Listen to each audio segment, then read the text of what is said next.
5 বছর পর আমাদের বাড়িতে কে আসলো দেখো। এই যে বড় ভাগ্নিকে দেখে হয়তো তোমরা অনেকে চিনতে পারবে। আচ্ছা, তোমরা কে কে চিনতে পেরেছো অবশ্যই জানিও। আর যদি জেনে না থাকো তাহলে বলছি, এটা হচ্ছে আমার বড় ভাগ্নি। আর এই দিকে দেখতে পাচ্ছ হচ্ছে ছোট ভাগ্নি।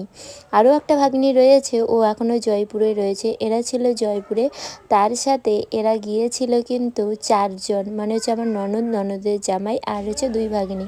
এখনও ওরা চলে আসছে 5 জন, মানে আমাদের একটা ছোট্ট কিউট ভাগিনা হয়েছে জানো তো। জয়পুরে ওর জন্ম। ও যখন জন্ম হয়েছিল যেহেতু জয়পুরে, তখন তো আমরা ছিলাম না, ফার্স্ট কালকে আমাদের সাথে দেখা। আর ও আসার পরের থেকে মামা মামি ছাড়া কোনো কিছুই আর বোঝে না। দেখো সুন্দর করে আমাদের ঘরে শুয়ে আছে, ও দাদু দিদার ঘরে যাচ্ছে না মামা মামি ছাড়া। সত্যি মানে এতটা টান থাকতে পারে সম্পর্কের মধ্যে। সত্যি এই ছোট্ট কিউট ভাগিনাকে না দেখলে হয়তো আমি বুঝতেই পারতাম না যে সম্পর্কের এত টান থাকতে পারে মামা মামির।